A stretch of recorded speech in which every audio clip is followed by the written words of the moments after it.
All right, with the hour of 7 o'clock having come and passed, we are going to go ahead and get started. This is our community panel on school safety behind the scenes.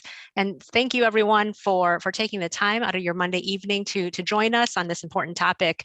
I am Representative Janet Yang Rohr. I represent the 41st District, which includes parts of Naperville and parts of Warrenville.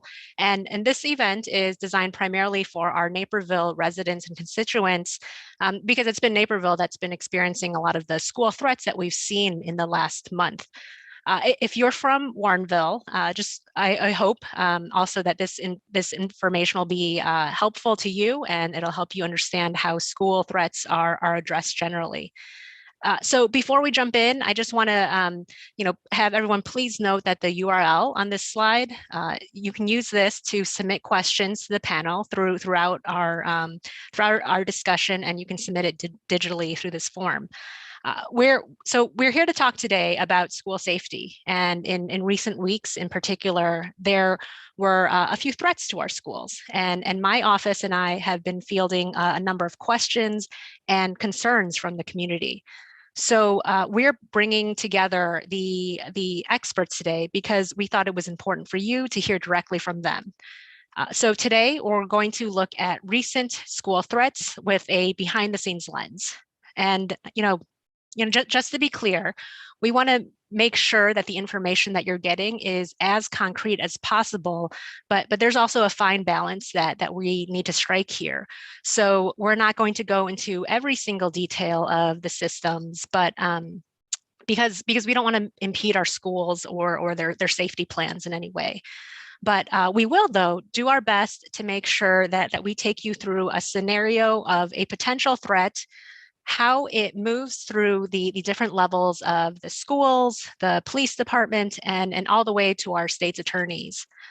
And so as for the agenda, so we're going to start with Naperville 203 and Indian Prairie 204, sharing at a very high level some of the things that they do and the systems that they have in place to address school safety. They're going to give you a little insight on how they manage potential threats and how they work with the Naperville Police Department. And from there, we're going to get an inside look as to how the police department takes these calls and what they do to address these situations. The incidents that we've all been hearing about, they are generally elevated then to the level of our DuPage and Will County State's Attorney's offices. So we're really glad that they're here with us today so that we can hear what's going on when the concern reaches their office. So, and after we go through this background, and after you've followed a potential threat through all these different levels, we're going to make sure to have some Q&A time so that we can ask the questions that you've sent in on school safety. And between each speaker, we will make sure to display the slide that has the URL to submit the questions. And with that, let me just give you a brief introduction of myself and our panel. First, again, I'm Janet, and I'm the state representative for Naperville community where I grew up. And this panel and this topic that we're talking about tonight, it's very personal to me, and it's very personal, as I know, to many of you. We're talking about the schools that I went to and the schools that my kids and your kids go to. So this really affects all of us. Even if you don't have children in our schools, you may live close to a school, or you might have grandchildren in our schools. And as representative, I was sworn in January of this year, and everything our office does really tries to focus on the objectives that you see here. We develop these objectives by talking to all of you, and I'm so appreciative of everyone who has reached out to us to talk about these things. As you can see, quality education is a key objective for us, and I know it's a big reason why many of us move to Naperville and choose Naperville.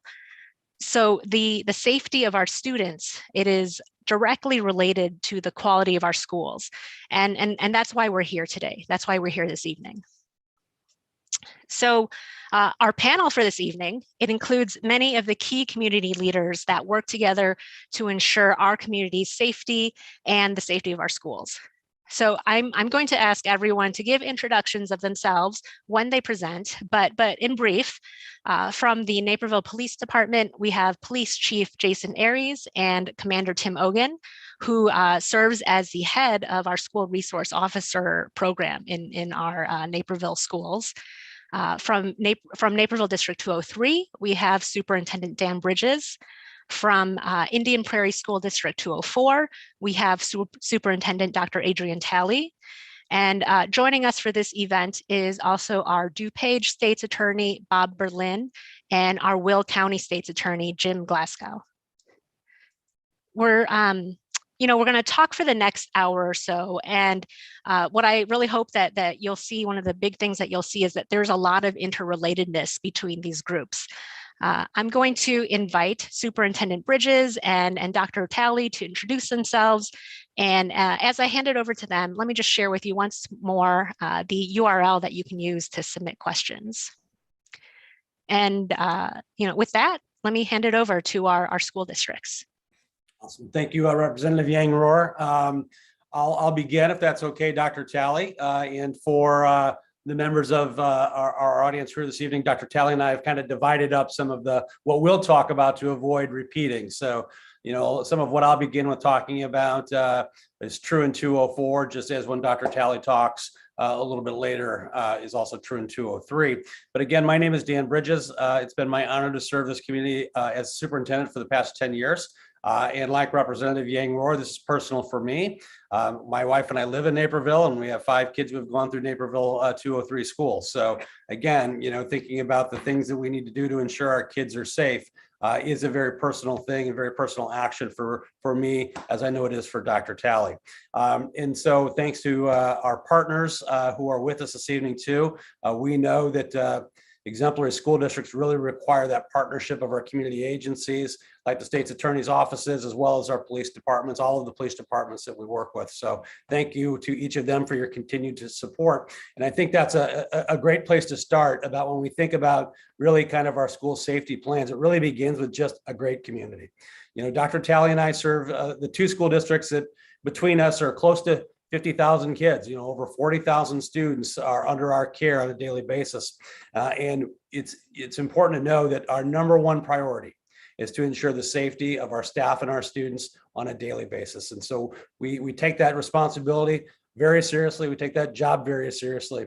But we're blessed to be in a community that is recognized, Naperville being recognized as one of the top places to raise a family. We are very fortunate to be supported by police department, fire department, other first responders who are internationally accredited and recognized for the services that they provide to our communities. But an important, really important ingredient to our success in our safety plan and work is that in both of our school districts, we have staff and we have people who care deeply about our kids and about ensuring their safety and see that as their primary responsibility and take that responsibility very seriously. And as I just referenced, we recognize and understand we can't do that alone. So we are also, very fortunate to be blessed with very engaged, highly active and highly involved communities. We'll also take their roles seriously in terms of supporting schools, as well as our police departments and others to ensure that we have continued success and safety. And just like it does in many things, when we think about improving instructional practices, one of the ways we do that is through continuous improvement and ongoing professional development, professional learning. The same is true of our safety approach. And so one of the biggest things that most important components in terms of our school safety protocol is that ongoing training. We, both districts, both boards of education have recognized the importance of school safety. And in the past few years, have invested in that through the hiring of directors of safety and security, Mike Anders in 204 and Lou Camiso in 203. And I think, again, it speaks to our relationship with the Naperville Police Department. Both are retired Naperville police officers. And so not only do they, fill a position now within our school district, they have that law enforcement background and experience to really provide good coaching and good counsel to us. But we do, just like we do fire drills, tornado drills, and things like that, we do have ongoing training for our staff as well as our students. We are currently implementing the ALICE protocol, which stands for Alert, Lockdown, Inform, Counter, and Evacuate. And those tactics really have become kind of that response versus that traditional lockdown. And so we go through this training annually to ensure that we're up to current with kind of our surroundings and our settings. And I think it's a very important thing, that first letter in ALICE, alert, being aware of your surroundings, being aware of your situation and where you're at. So it is important that we do that on a regular basis. But in addition to that, that's kind of the more reactive almost. Both districts are engaged in forms of threat assessment training or threat assessment protocols to be able to evaluate and determine the likelihood or the possibility of any sort of threat, or students who may need additional assistance or support because they're engaging in behaviors or actions that raise to a level of concern. But we also recognize that we're not alone, the experts in terms of school safety. We do rely on not only the ongoing training and our relationship with our local police departments, but we are implementing many of the aspects of the Illinois Terrorism Task Force recommendations and it's important to know that, so you're going to hear a lot of things this evening. You're not going to hear everything. There are some things that when we think about safety protocols that we do keep private, we do keep confidential. But I think it's important to know that we recognize there is no one single solution. There's not just one way in which you prepare or respond to a crisis. You really have to be prepared to evaluate your situation and make decisions that are best to be safe. So, the recommendations that we follow are created by law enforcement experts at both the state as well as the local level, professionals across the country who are engaged in this work. We work with statewide associations and really focusing on what are the current threats, the issues that we're seeing, not only locally, but across the state, the region, and the nation. And right now, a lot of our focus really is understanding mental health and mental wellness to ensure that we're providing ongoing supports in those areas. So those are, kind of a high level look at some of the things that we do proactively to try to prepare to mitigate any sort of threat that we have. And I'll let Dr. Talley tell you a little bit more. Thank you, Mr. Bridges. I appreciate what you said. And it's wonderful for me to be here with you this evening, all of you. I am Adrian Talley. I am in my second year as superintendent of Indian Prairie, and it is a privilege for me to be able to say that. Like Dan, it's a personal part of me. One, because of the fact that we have students. Safety is most important for them, and having a safe environment is key. I have two brothers of mine who worked in law enforcement. And so I believe in this completely, in knowing that the partnerships we have with law enforcement helps us do the job of educating children. And so, and then third, and most importantly, is the fact that we want our people to be safe. We want our staff, we want our children, we want everyone to be safe, and we want and need the community to be safe. Because for that to happen, people will feel comfortable sending their children to school, knowing that they are going to go there and come home safe and sound. I want to go talk a little bit more about what Mr. Bridges was speaking about from the Illinois Terrorism Task Force recommendation and share with you just a few of what we are doing. And when I say we, I'm talking about both 203 and 204. There's much similarities between the two districts, as Mr. Bridges mentioned. And so I just want you to know that I'm talking about both of our districts when I think about that, when I talk about that. So when we talk about the recommendations from the task force, first, behavioral threat assessment and intervention teams. Our districts have these threat assessments and intervention teams, and those teams are formed within our school districts, and they include mental health professionals, law enforcement professionals, and other disciplines that have been trained to work with local school officials to help identify behaviors, intervene, and provide help to students before they turn to violence. The other recommendations, we have the School Resource Officers Program. Both districts proudly have these programs and work with the police in ensuring that these programs are in place. We have trained to utilize the triad concept, which states that officers fill three roles: that of law-related counselors, law-related teachers, and law enforcement officers. I find the SRO program to be very beneficial because it helps develop the relationship between students and police officers. We've also done hardening of facilities.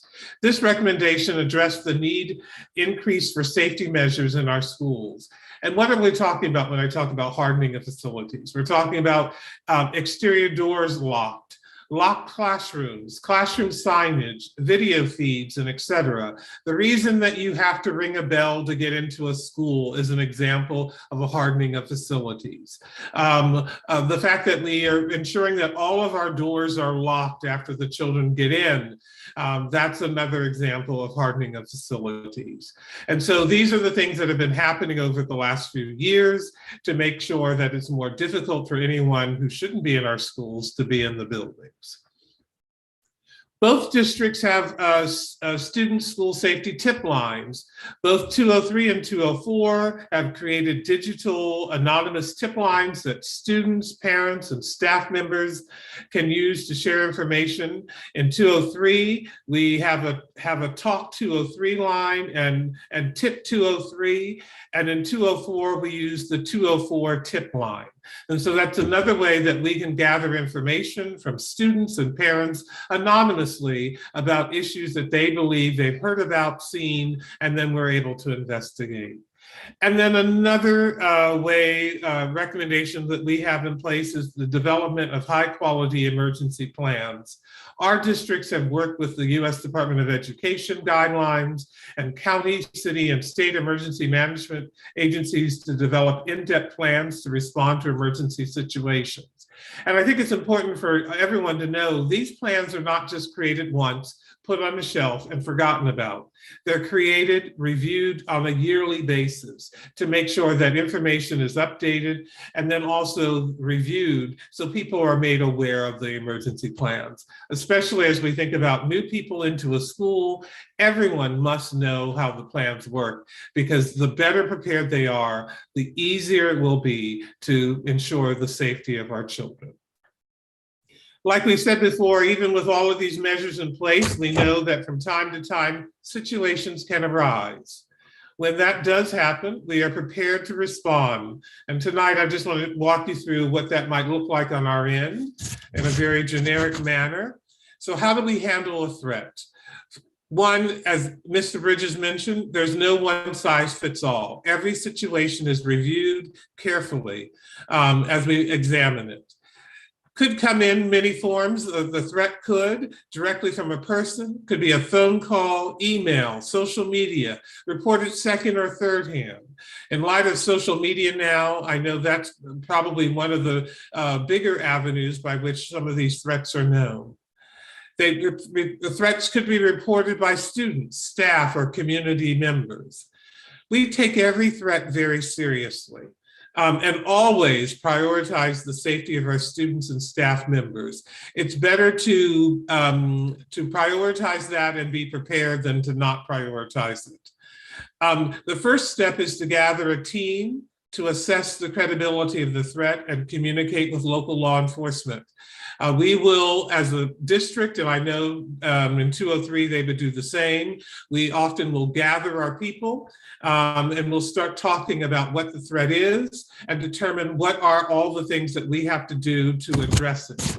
And so this is our way of having all the right people around the table, to include those people involved with transportation, food services, security, mental health, and the list goes on, because we want to be able to address whatever situation is going to be there.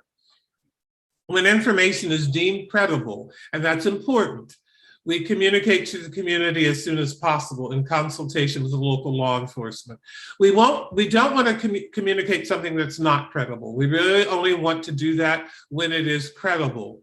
I'm thinking of the boy who cried wolf. We don't want to be in those situations. So we want to be very careful about when we are communicating. It's important to note that we cannot and will not communicate before we have an understanding of the facts and the credibility, which makes it almost impossible for us to inform the community before you find out. Social media really has created that issue for us. You may hear about things before we have communicated it to you. It's not because we aren't timely, it's because we want to make sure it's credible. And so please understand that as we go forward. And so before we pass you along to the Naperville Police Department, just to explain the rest of the process, we just want to make sure that we thank our first responders.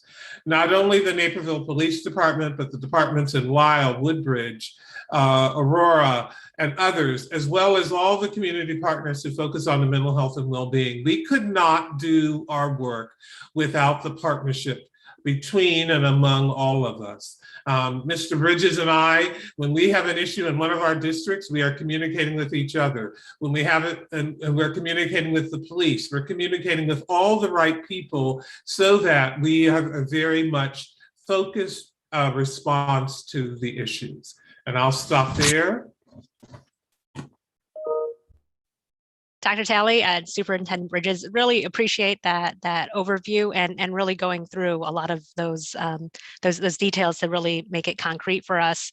I'm going to pass it along to Chief Aries and Commander Ogun now.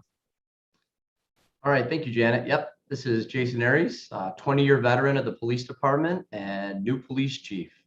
Super excited about this position, and with me tonight is Commander Tim Ogun, who amongst his many responsibilities oversees the school resource officers and works very closely with the school district for the police department in a lot of these manners. Does a great job with that.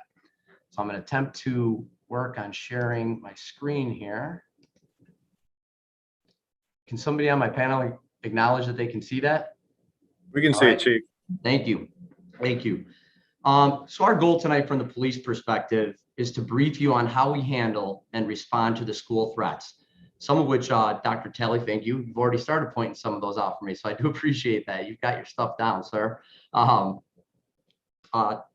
only the threat itself, but the subsequent investigations, some of which take a long time to follow up on, and include our partnership with the schools and state's attorney's offices. And I want everybody to know on this call, we truly are blessed in this community to have the leaders we do at the school district and at the state's attorney's offices. They take these just as seriously as the police department and are excellent to work with. The police department has a zero tolerance policy regarding these and are committed to investigating these threats to the fullest with the ultimate objective to hold those responsible accountable to the fullest extent of the law. Obviously, our number one priority is to protect the students and the staff wherever this threat is made. Now, when I discuss these items tonight, I want to make it real clear. These are for threats that come in, not actual acts of violence that are in progress. That would obviously be a completely different response. So we're talking about the threats that come in that we then investigate and follow up on, not an active incident. We really do have a two-pronged approach, some of which you're going to hear some redundancy here. And you heard it from both superintendents. When we get this threat, depending on how it comes in, you see person to person, email, phone call, social media, letter, etc. Our school resource officer, there's a sergeant and Commander Ogun. So our entire supervisory staff huddles with the respective school district staff to figure out what our plan of action is going to be. You heard about whether the threat is credible or not. So we work through a lot of means to figure out what that is and then what the plan will be and how we can collaboratively help the school districts engage whatever plan that might be. Behind the scenes, what no one's going to see are the numerous detectives and other law enforcement partners we will work with who help us in hoping to quickly identify and locate a suspect or suspects that are responsible for the threats. Now, there's two ways that this ends up going. If we're fortunate, we can immediately identify the suspect. If it's local, we will locate them and follow up on them based on the laws and procedures that we have in place. And again, I'm not going to get into the weeds on what those details are, but we will follow up, interview the suspect, gather evidence, and then work with the respective state's attorney's office to charge this individual or these individuals criminally. Now, in some cases, you see in one of those bullet points, it talks about with outside agencies. Many are aware, and for those that are not, one of the threats we dealt with recently was actually made by a youth in the New York area, where we had to enable and utilize our partnerships with leadership in another state to coordinate this follow-up investigation and work with them to hold this youth accountable for his actions, which occurred. Now, if the suspect is not immediately identified, we have a lot of follow-up to continue on. Some of that involves items such as subpoenas and warrants, which aren't things that get turned around in a day. I'm often fielding questions, what's taking so long? Why isn't somebody in custody yet? Well, that's often because we have to work through subpoenas, through social media companies, cell phone companies, email companies, to work to ID the suspect, where that threat may have originated from. And again, it might take us partnering with another agency in another state, another community around here. And it gets back to, again, gathering any and all evidence. Once we work to that point where we identify the suspect or suspects, again, we work with our state's attorney's offices. Again, I can't emphasize enough, both who are fantastic to work with, and they help guide us to what we need to do to charge these offenders and hold them accountable for these actions.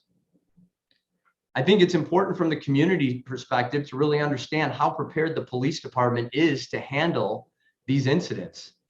God forbid we do have an active incident that occurs, our officers, to include our SROs, engage in regular and frequent scenario training to responding to active threats. This is extremely important. The high risk, low frequency scenarios are ones that we want to be ready for, and we ensure that all of our staff are. We have a lot of collaboration with the school staff. You've heard that already quite a bit this evening. We work together on safety plans, tabletop exercises. I left ALICE training on it. We work with the school districts on ALICE training and other safety items. Anything that pertains to the safety of students and staff, they're great partners to work with. We bounce ideas off each other. Again, a great partnership. And I'd be remiss not to recognize, you've heard me talk about already, the state's attorney's offices. They're just excellent in walking us through what we need to do to ensure a rock solid case comes through, so suspects are not only arrested, but also prosecuted and found guilty of the offense that they committed. We work with a lot of other law enforcement agencies, both local and federal, to assist us in these cases. We also work with other agencies that have dealt with a lot of these, so we can find and keep ourselves up with operating within best practices in the industry to ensure that our community gets the best approach to these threats. I mentioned computer forensic experts. We're very blessed to have a lot of good resources in Naperville, and with the advent of cell phones and those things basically becoming small computers, it's critical that we have folks that know how to work with these and in these, and we are blessed to have those in our department.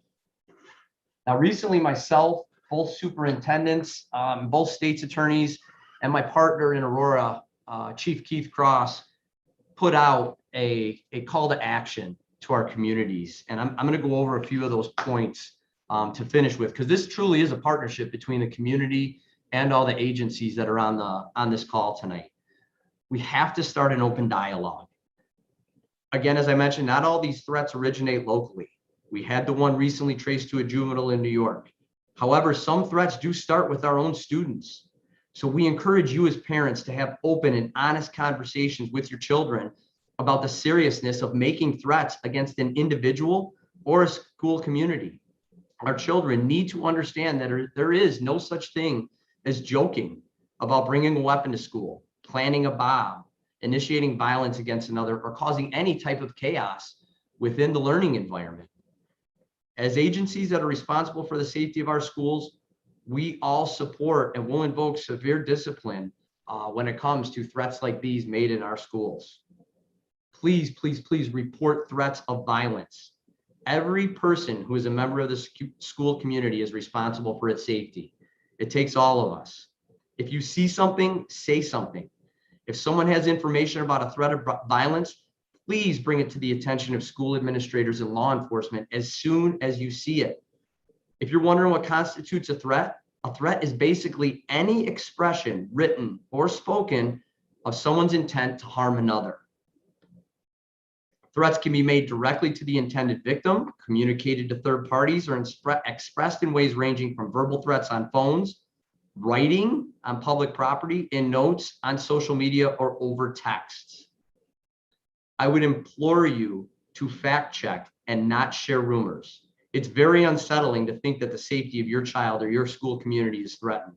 However, the spreading of those rumors or unverified information can cause more confusion, more anxiety, and make the follow-up on these investigations more difficult for us in the state's attorney's office from the law enforcement perspective. We strongly encourage everyone, parents and students alike, do not share any threats that you come across of violence. Please get a hold of us and your school staff to report these immediately to allow us to begin that ever so critical and immediate follow-up to vet these threats. If you're wondering how, you can call your school's office or call 911. A threat to a school is an emergency that would warrant that, and we will immediately begin investigating that. That question comes up a lot off hours. Who do we call when school's not in session?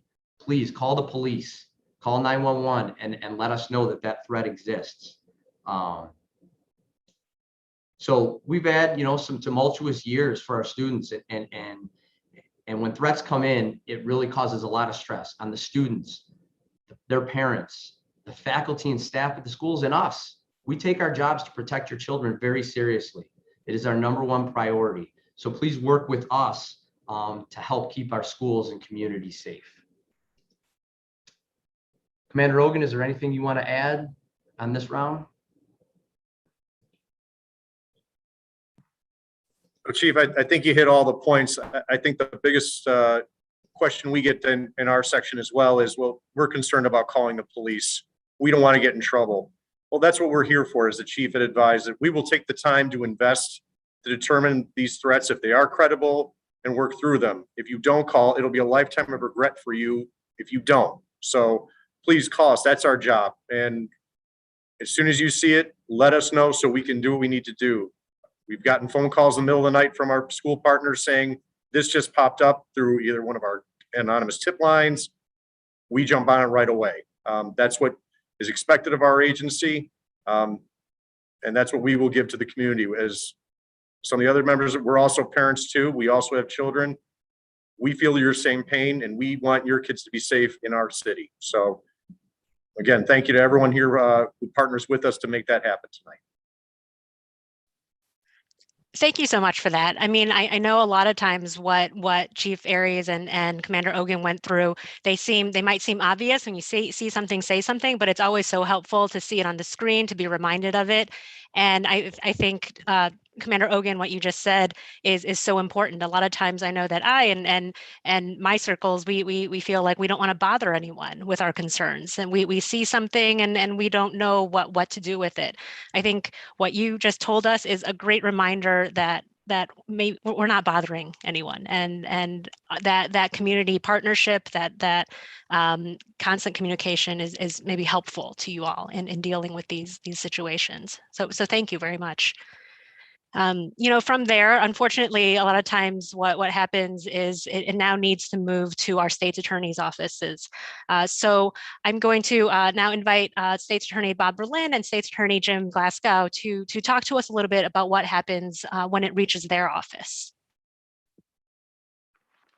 Sure, I'll go ahead and start. Thank you first to Representative Yang Rohr for hosting this forum, and thanks to all the panelists for your expertise and your partnership. As Chief Aries said, we're all partners in this together with the goal of keeping all of our children safe. In DuPage County, we've been very proactive over the last 10 years with our school safety task force in coming up with a protocol for schools to follow of best practices. And I have to commend our regional, our superintendent of schools, regional office of superintendent, Darlene Rossetti, for her leadership on this committee. But this committee was made up of a number of safety experts, including a member of the FBI, the police, fire, Department of Homeland Security, Sheriff Mendrick, myself, and a number of our county board members. And we developed a model protocol that has been shared with all of the schools in DuPage County with best practices, not only for keeping schools safe, but for how to handle an emergency. So who does what, who, what, where, and when. And we developed this actually a little over 2 years ago. For cases that actually come to our office, though, dealing with school threats, as has been stated previous, we do take those very seriously. And I want to make it clear, the goal is not punishment, because almost all of these cases are students who are really crying out for help.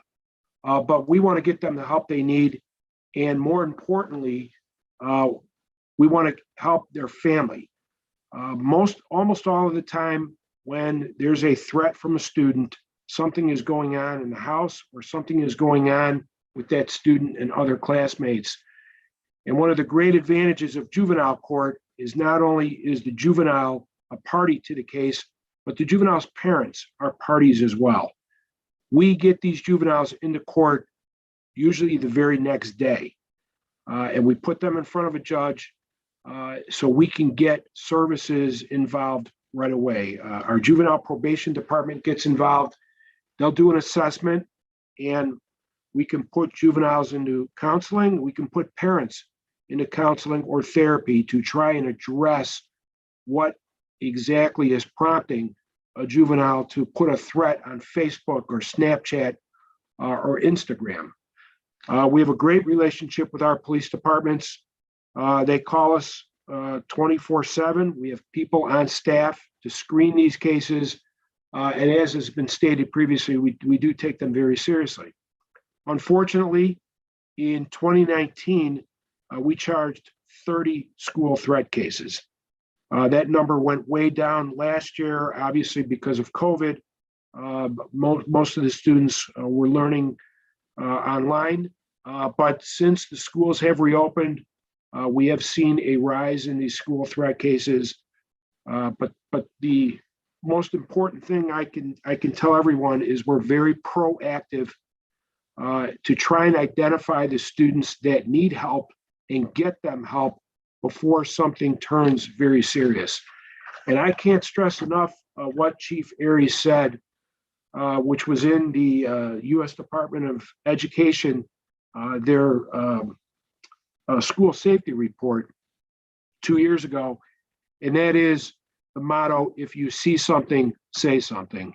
And we have tried to empower students and employees, teachers, everyone who works in the school environment to use that and go by that motto and notify authorities. And again, the object here is not to punish. We're not about putting students in jail, which serves no purpose, but we do want to get them the help they need and be proactive to prevent something serious from happening in our schools.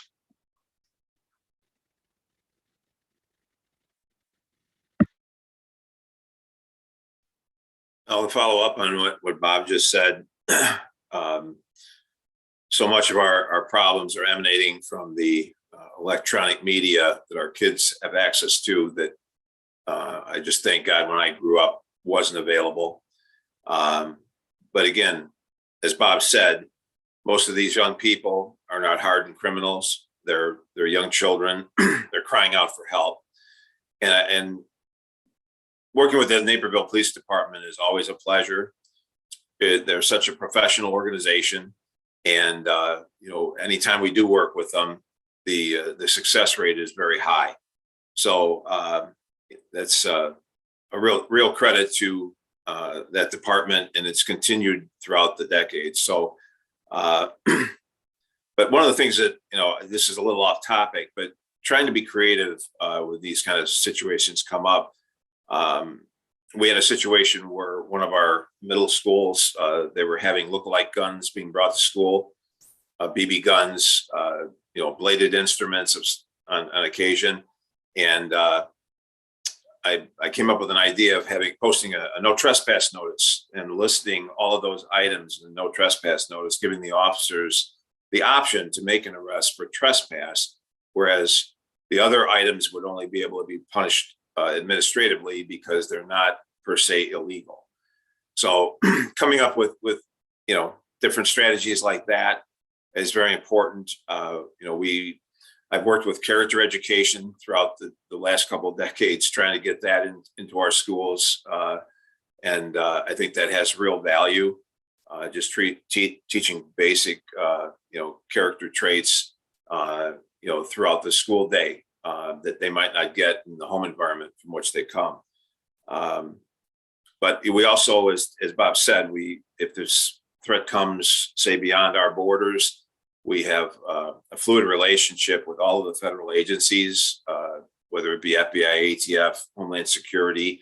I'm working with Secret Service right now on the PPP loans. So both Bob and I have always cooperated with the federal authorities, and that's not true in every area of Illinois. So that just strengthens our ability to resolve these cases. In our juvenile court, our judges are very skilled at dealing with these young people who are troubled and coming up with the best sentencing solution that won't ruin their lives, but will prevent this type of an incident happening in the future. So again, Chief Aries, I haven't had a chance to congratulate you on your appointment. So look forward to working with you. And we've got that 1972 homicide that we're working on together right now. So, but again, thank you for inviting me here tonight. And like I said, we always treat these school threats as high priority, make sure that we address them quickly. And I think the key thing that the chief stressed is if you get information, give it to the authorities. Don't spread it through social media. State's Attorney Berlin and Glasgow, thank you again so much for bringing that perspective. I think it's clear just how serious these issues are and how seriously you take them.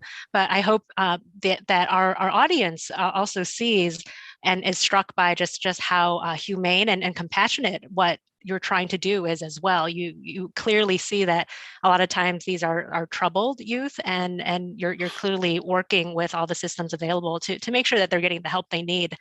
One more thing that I think is that I hope is striking and people notice is just how interrelated and interconnected all these groups are, between the school districts, the Naperville Police Department, the state's attorney's offices. To me, it's really clear how related and how reliant everyone is on everyone to play their parts, and that includes us as a community. It includes students, it includes parents, and beyond. And so, thank you very much for sharing that perspective, for helping us understand kind of just that web of people and organizations that go together to make our community and to make our schools a safe place. With that, I want to just jump into our Q&A section. Again, here is the URL if you want to submit questions. We have had an abundance of questions already submitted and submitted throughout this. And so we're going to do our best to get through as many as we can. If your question was not addressed, please feel free to send them directly to the panelists through their organization or to our office, and we're happy to get it to the right people. Our focus tonight is going to be on the school safety and the event of a threat. In the event a threat is made to a school. So we're going to mainly focus on the group of questions that came in. We tried to put them together in ways that make sense. So let me just start with the first question, which I think applies to all organizations here. So first, what have we learned from other crisis situations in schools across the country, such as Columbine, Sandy Hook, or Parkland? I'll start. I think, and I'll speak, Columbine was probably the biggest change. I was an assistant principal when Columbine happened, and I know how many changes were done to schools after that tragic event. And from any event after that, Sandy Hook and Parkland school districts have used those horrible events as a way to review what we are doing as a school district to address emergency situations. So what have we learned? We reviewed the after action report. reports, implemented recommendations from those reports, safety, security, and emergency preparedness. Efforts implemented included the installation of classroom locks that can be secured from within the classrooms, development of threat assessments, procedures, ALICE modules, and scenario-based training for staff, and expansion of video camera systems. So those are just some of the things that we have done as a result of these tragedies. You know, in 203, very much very similar to what Dr. Talley just shared about 204. And I just want to a point of emphasis on one of them is he referenced the after action reports and the debriefings from incidents. Our leadership teams do that as well.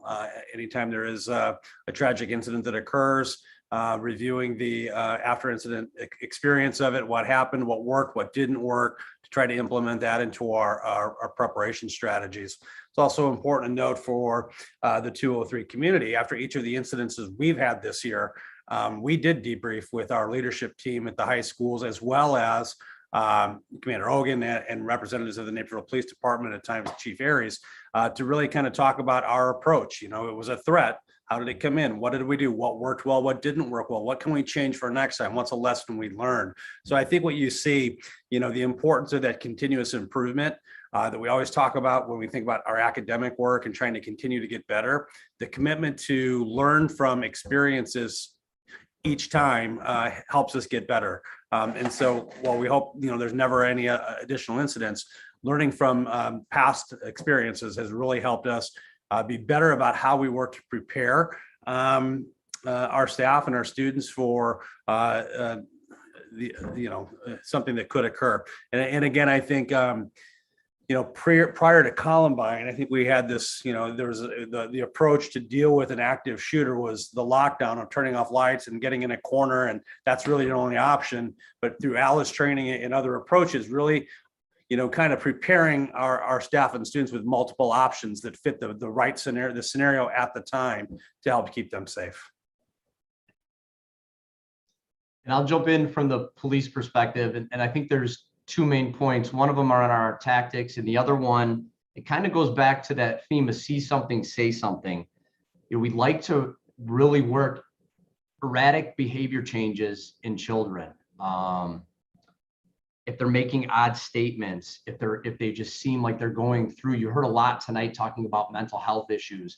So those behavioral changes, and really that monitoring of their social media too. There's so many tools out there now to follow and see what our children are searching on websites, what they're doing on social media platforms. You know, I've heard parents say to me, you know, I want to give my children some space. And I get that, but they're young and they're confused and they're still growing and developing. Really having a pulse on some of the things they're searching, and maybe even coming across a conversation they have with a friend where a friend is saying something that may be concerning that a child wouldn't pick up on, but an adult might, and then reporting that. Both the schools and the police department and the state's attorney's office have a lot in place to help these kids. We have social workers, victim advocates, counselors at the police department that triage these situations and connect students and families with resources.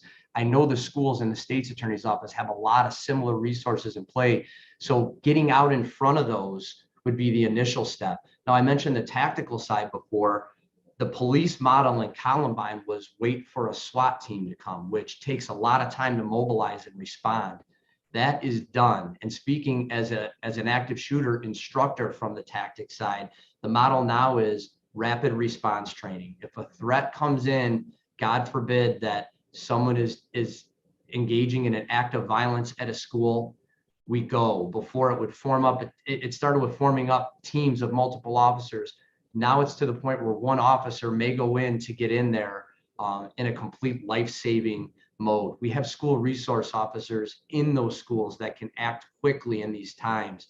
But it's key. I mentioned earlier in my presentation that we train all of our staff to respond to these, and that's so critical that they go through rapid response training to get into the schools, protect the children, protect the staff. Like I said, God forbid should an act of violence occur.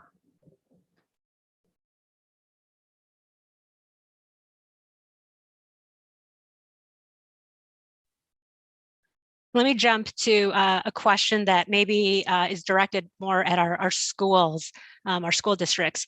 Have the challenges with school safety, have those increased over the last year due to COVID? I think the thing that I want to say to that is it feels like just about everything's become a little bit more challenging due to the pandemic and what we've been through. But I think when specifically to school safety, well, you know, mental health and social emotional wellness have always been of paramount concern to us and something that we are have been aware of with students and staff, to be perfectly honest with you. Just a lot more attention being paid in that area to ensure that we are more mindful of mental health and wellness among our students. And so I think, you know, knowing that we've all over the past almost 2 years now experienced some level of trauma related to the pandemic, just recognizing that it is really, you know, at an elevated level right now. We have to be aware of that. And I think, you know, we have questions later on dealing with mental health, so I'll address some more of that there. But then I think also just, you know, through continuing, you know, with our ALICE training and whatnot, that's important. But, you know, protocols regarding people coming into the building are a lot more strict now, you know, in terms of people coming in. So the side benefit of that is support for our school safety plan for sure. And I'll just add that I think one of the things that we spend our time dealing with more now than before is some of these threats, determining whether they are really credible. I think maybe the number of threats may be higher, but that doesn't mean that they're necessarily credible threats, but we still have to investigate them all. And so I think that's something that I think we have seen during this pandemic than before. And I just want to add one more thing to a prior question. I think it's very important is that we have the police training in our schools now, which really I think is important. I don't think that was done before Columbine and Sandy Hook and others, but this really gives the police opportunities to know what our schools are like. It helps us understand what police will be doing when they're coming into our schools. It gives us sort of a more realism of what to expect, and I think that's been very important in the work that we're doing and the partnerships. We've seen a slight uptick in physical fighting. There's been no weapons, no threat of, you know, mass injuries, but just students squaring off and starting to fight. And then when teachers get involved, then they wind up getting injured also. Joliet Police Department has been very quick to respond. This is District 204. And I've been talking to the health department about a program where we're going to try to jumpstart the YES program, which is Youth Experiencing Success in Schools. And it provides extensive access to counselors on a daily basis at the school to help bring some of that tension down. Certainly, all of us have tension wearing these silly masks all the time. It interferes with our normal social behavior. My glasses fog up, I can't read. But anyway, there's a lot of different things we can do from a prevention side. And we started the YES program back in 2005. The federal grant ran out, and now, you know, there still are significant social workers in the schools, but this YES program was a cut above, and we're hoping to jumpstart it again. And I think the timing's perfect with all the tension that's been generated by COVID. It's definitely good to hear about all the resources that are going into these programs to help our schools. Can I ask maybe for, again, with the schools along those lines of resources, can you talk a little bit about the investments that we're making into like technology to help the schools and with safety operations? Yeah, you know, as we said earlier, we may not get into every item or thing that we do. That's part of the safety plan, right? Is to ensure that we have protocols in place, and in order to ensure they're most effective, we can't share everything. But Adrian actually talked a little bit about some of this in his opening comments and earlier comments regarding quote unquote hardening the facilities. But in Naperville 203, not only is every door locked, it's a double entry procedure here for our school. So you have to get buzzed into an area, then buzz through that area once you've been screened regarding the purpose of your visit.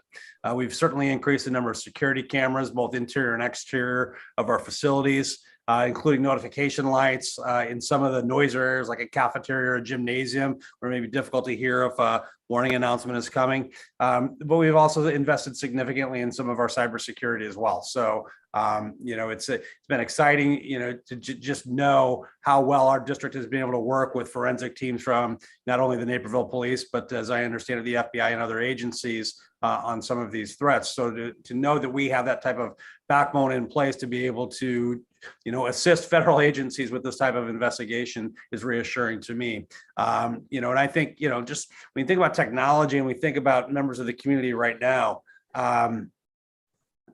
as we said, this is our number one concern and our number one priority is the safety of kids. And I think sometimes, you question or you're unsure and the communication timeline isn't always perfect. But trust that our priority is that safety. And so we've put things in place to ensure that we can be committed to that. And I will just add one more technology device is the Raptor system, what we use to check people in when they come into a building. And I can even say, I remember when I was visiting before I took the job, they had me do the Raptor system when I was visiting a school. So it is something that school systems are using now. Now, one thing that we've talked about a few times, but maybe we can just go into a little bit more depth, is ALICE training. Can you all talk a little bit about the data that we're using to show the effectiveness of ALICE training and maybe how how it's changed over time and how it's affecting our students and our staff and what they're seeing with ALICE training? Well, as it was mentioned before, when you talked about the earlier instances of school violence and things have changed, this is just the newest evolution step into the ALICE program. We encourage and working with our schools, and I know the parents talk to their kids about what to do when a crisis does occur. First of all, that communication should begin at home with the parents. This is what you should do. You plan for all sorts of things at your house. This is one of the things you should do. ALICE being the latest incarnation of it. Again, the things that are important about it, such as inform and alert, notifying others that there's a threat going on. There have been instances before where people would lock down and then no one would call the police because they were busy focusing on these other things. So the educational process, this plan works, is what we encourage right now. If another program comes down the road and is even better, we're going to encourage that because we want our schools to practice for these events. They do fire drills. We're not talking about how many fires happen at schools. We did have a tornado last year, so we do tornado drills. We are practicing for what is going to happen, and that's why we do this, and that's why we encourage it. So we'll continue doing that, and we're very grateful the schools brought us in for this process to help plan and train their students and their staff for what to do in a crisis. So we do like this program, we do encourage it, and we encourage everyone to have a plan for when something is going to happen. And I think that's a really great perspective with relating it to fire drills, to tornado drills. These are things that we hope never to use, but they're a tool available to us if we need them. I can just add one thing, Representative Yang-Rohr, just, when we train and we then hear back from those that we train, particularly our staff members, they feel a greater sense of empowerment through the ALICE protocol, as opposed to knowing that they have options, choices, and they're empowered to really, use a variety of options or ways to respond to a threat, compared to the old way that we talked about earlier of just kind of turning the lights off, locking the door, and huddling in the corner, right? They feel more in control. And I think that always brings a level of safety and security when you sense a greater amount of control. Yep, absolutely agree. With this topic, there are a lot of terms being thrown out. Let me ask you about some of them and what they should mean to the community members, to parents, to kids. Can you help us understand the difference between a soft lockdown, stay in place and a hard lockdown, and you know, for parents especially, when should parents decide the appropriate time to pick up their students? So Representative Yang Rohr, regionally, school districts have moved away from those terms that you mentioned. And so I think it's important for people to understand that we use some different terms. We use ALICE. ALICE is one that we use for the first level. 2, hold in place and teach, and that's for interior events. 3, secure the building and teach, and that's for something that's happening outside in the community. And 4, evacuation, and that would be in the case of a fire, gas leak, etc. And then 5 would be severe weather and what we would do in case of that. And to that question that you asked regarding when should a parent come and pick up their child, I think it's very important that the community stay in contact with communications for the district. Communications will let people know when it is safe for children, because if a parent were to go to a school, the child would not be released to a parent if there's a situation happening within the community. So you really want to listen for the district's announcement that it is all safe. Parents can pick up children, but don't go to the schools until that is announced. I know a frustrating thing for parents can be in the time of mitigating or addressing a crisis or a threat of a crisis is you hear about it from your child before you hear about it from us.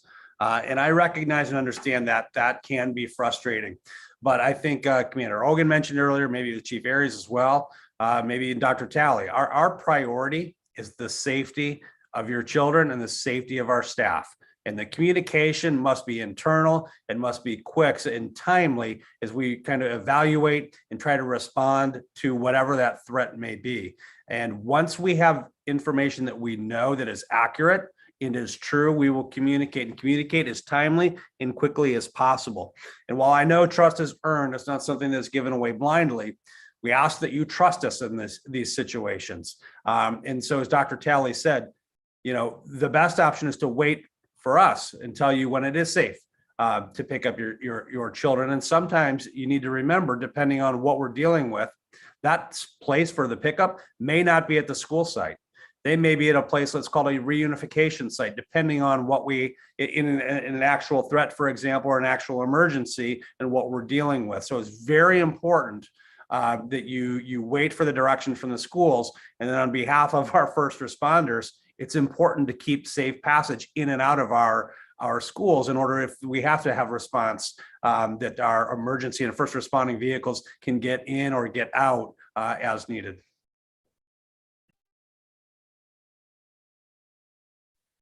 Now, we received a number of questions that are related to mental health, and you know, that's a topic that could fill a whole other event.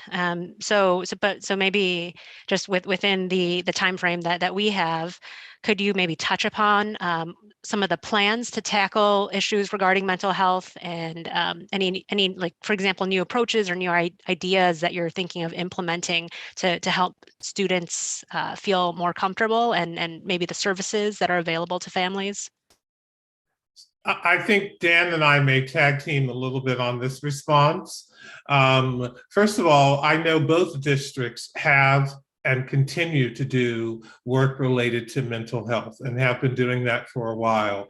I know that we both do work with regards to social emotional learning. That's in place in our schools, and we are very pleased about the work that we've done. All of our schools have mental health people in them, whether they be social workers, professional school counselors, mental health coordinators or school psychologists are in all of our buildings who provide those supports as necessary to our children. I believe, and Dan can correct me if I'm wrong, but I want to believe I'm right on this one. We also have been doing some mental health first aid training in schools. We in 204 have had 13 staff members who are trained as mental health first aid instructors. And so now we can do that training on our own without having to hire instructors from outside the school district. And those people are training not only staff, but also parents and community members about mental health first aid. And that is an 8-hour training that happens. And we're very pleased that we're going to be doing that and moving forward with it. And so we also are doing some work with parents. We did some last year. We'll do some more this year. And as we continue to build the capacity of staff as well, we'll be doing work in that area. And so those are just some of the ways that we are addressing mental health for our children, as we know that this is very important because of the pandemic, but also for other reasons, trauma that students are facing, and in order to enhance and build the capacity of the adults around them and our children. Dan? Yeah, Adrian, you really covered a lot, actually. Nothing to correct there. Very, very well done and consistent and true in 203 as well. I will say that also I know in 203, recognizing the impact that the pandemic has had on our students. We did use some of our federal money to increase the number of social workers and mental health professionals within our schools to really try to address the growing need that we were seeing. I want to share just a couple of unique things, maybe true in 204, but I know that are new, at least in 203. A lot of our schools, especially our 2 high schools, are looking at wellness areas within the building, just kind of a place where it's kind of a, I'm feeling a lot of pressure. I'm feeling a lot of stress. I really don't, I need to get away somewhere. And it's kind of a safe place to be able to go for a student to bring themselves to a place where they're ready to learn again. But then also starting the second semester at the high school, we're introducing kind of a redesign of our day at the high school to allow for targeted support for students during the day and making adult connections, because we know that part of what students' sense of belongingness and feeling safe in schools when they are able to make connections with an adult. And so, we have information on our high school websites about what that's going to look like. But I think that's an important thing. And then something that we have been doing for the past few years, recognizing, again, the impact of mental health on our kids is signs of suicide screening to be able to identify students who may be exhibiting signs of mental health issues that could lead to unfortunate choices. So, really understanding that it is an important part of what we do, and it's a growing part of our responsibilities. So we're continuing to look for innovative and creative ways to be able to support students in this area. Now we have a few questions that have come in that are probably for the Naperville Police Department.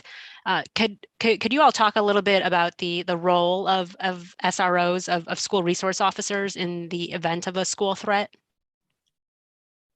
Sure. As the chief had alluded to earlier, we're talking about 2 different things here. If you're talking about an active threat that is occurring, the school resource officer runs to the action, and they go run to save lives. That's their role. They understand it. That's what we train for when we do those scenarios. Chief and I believe in leading from the front. We've been in those scenarios and done them ourselves. And it is very intense. So they know that is their role, and they'll communicate to the other officers responding where help is needed. When we have these incidents come in, we're talking more of an impending threat. We received an email or a phone call came in, or I saw this post on social media. As soon as that is brought to our attention, we mobilize right away. I can't tell you how many times late in the evening, the phone call comes in from one of our SROs. I was just notified from the school of this report that came in, or this was just told to me. They come in right away and they start working it immediately. And we understand there is no, let's get to it in the morning, or it needs to get addressed right away. And at that point, they start coordinating with their school partners, with other detectives. We are a 24-hour business over here, so we're used to these hours. Our detectives will come back in at 2 o'clock in the morning if we need to address a potential threat to a school. And we'll start digging through and checking the credibility, trying to track down where that came in from, and then going from there to build our case. Unlike TV and movies, we don't resolve these in an hour and a half or 2 hours, commercials pending. What we do with thorough, as Mr. Glasgow said, we pride ourselves on doing the right thing every time for our cases. This is what the public expects of us, and this is what we owe them.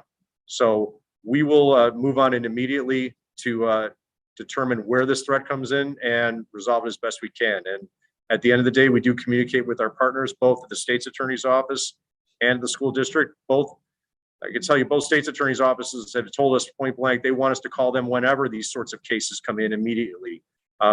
We want to keep them involved from the word go as well. So that's how important it is for all of us to be even here talking about tonight. But we will follow through on these things immediately, and we will not do it alone. We'll do it all together. Now, along that vein of social media, does the Naperville Police Department monitor social media for threats to our schools?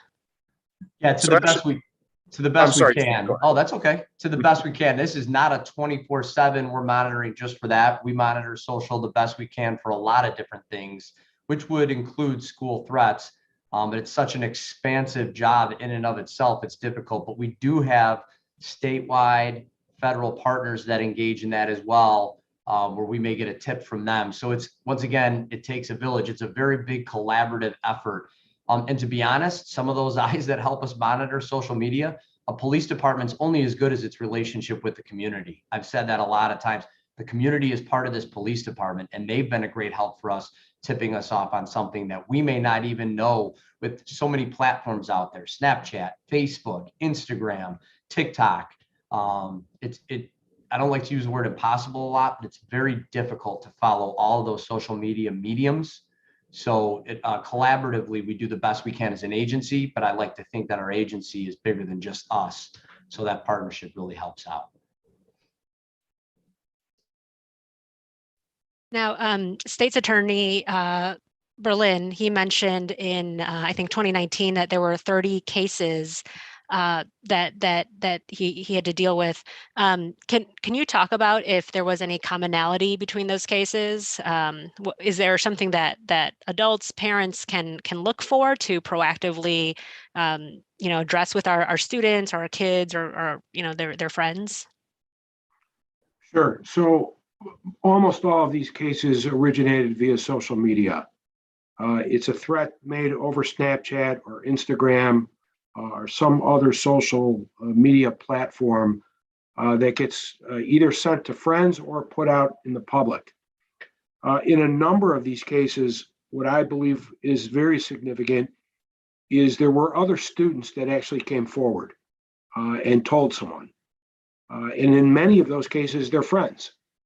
And I think that is something that parents need to do. Parents need to monitor their kids' social media for that purpose, to see, who they're speaking to, what they're saying.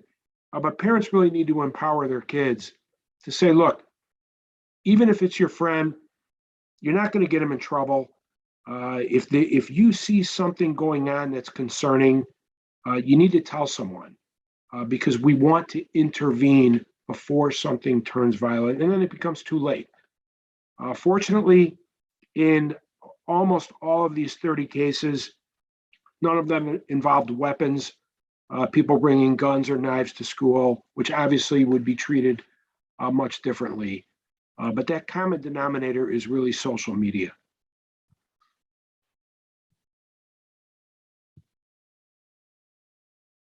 That is that's very helpful and sobering, really, to understand that and have that perspective.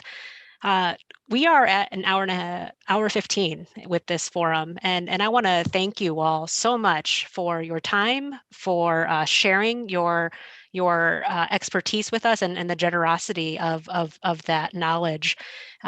Before we close out, I want to ask, does anyone have any closing remarks that they'd like to make, or in particular, if anyone has any suggestions, if the community, in watching this, has any additional thoughts for you, if you would like to let us know how to best contact you, that would be, I'm sure, much appreciated by everyone. Sure. Again, thank you for the opportunity to be a part of this panel and to talk a little bit about our approach. I think just in terms of closing, for me, a couple of things that really struck me that were mentioned tonight.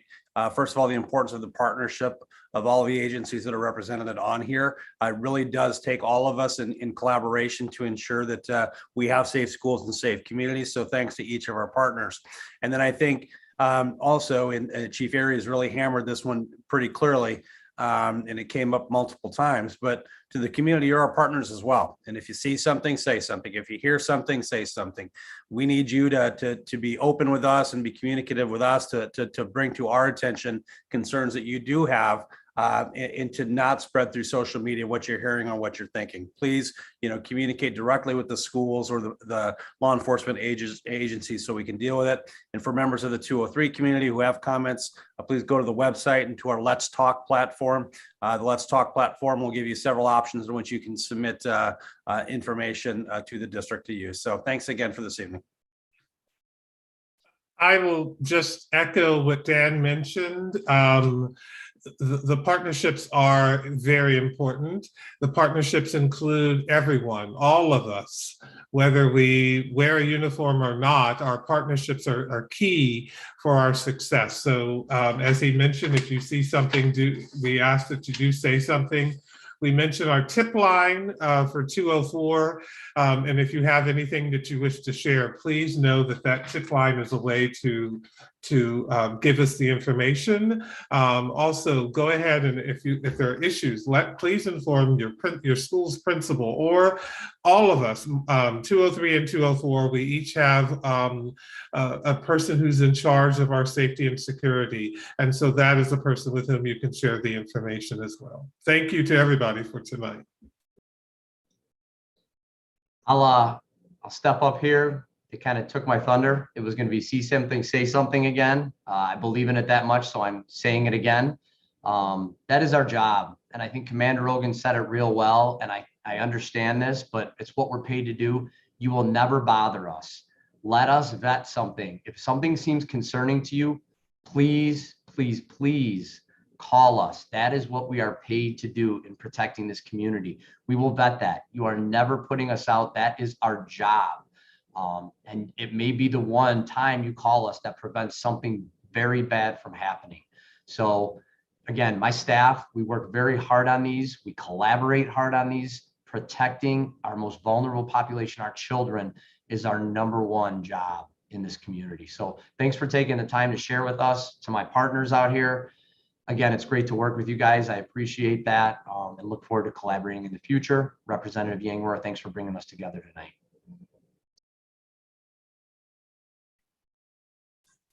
And to piggyback on the chief's statements, and I've mentioned it before, again, parents, you need to talk to your children about these things and how to deal with it. They are dealing with a lot of stresses right now in life between the pandemic, schools opening, closing, what their friends are going through. We understand that. Schools understand that. The police understand that. The state's attorneys, we all do. It's not an easy time for anyone. But if you take the time up front to talk to your kids about these sorts of things, what to do when this happens, you're going to come out ahead every time. And that's all you have to do is invest that time up front with them and let us know as soon as possible and let us do what we're here for. And we'll all get through this together. So thank you. As I was just sitting here thinking and listening, about a third of Naperville is in Bull County. And Chief, maybe there'd be, some value in Bob and I sitting down with you and seeing if there's something the two of us could do to coordinate that make your job easier in policing Naperville. Definitely open to that.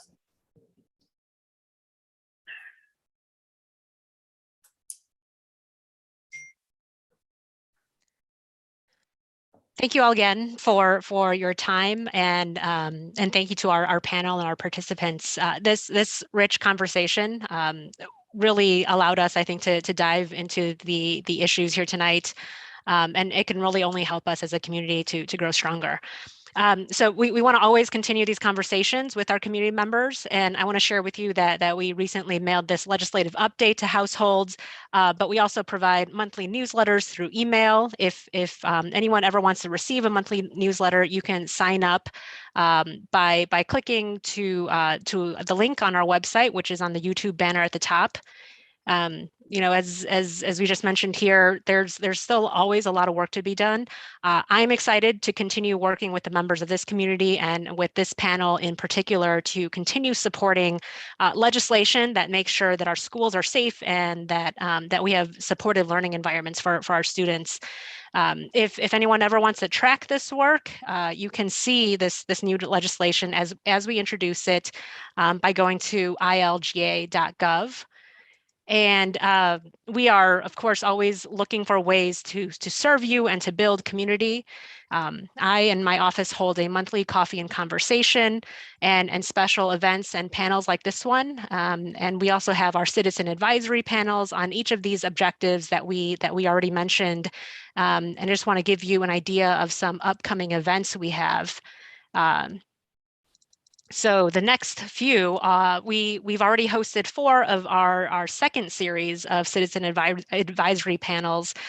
Tomorrow we have 2 more on education, and sorry, education is next week, and you can always sign up for those virtual events on our website. And this month, our coffee and conversation will be a special winter open house edition, hosting it with Senator Laura Alman's team within our shared district office. You can always sign up for our website, on our website to get these updates so that you get these reminder emails.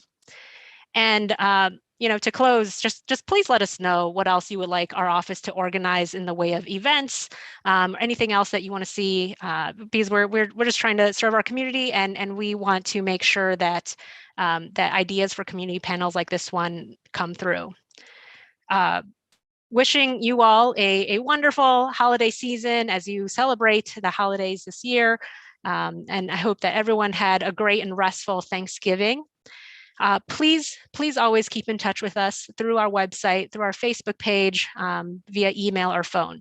And we are looking forward to working with all of you, to hearing from you in the near future, and to make sure that we continue on this great community that we have. Thank you, everyone.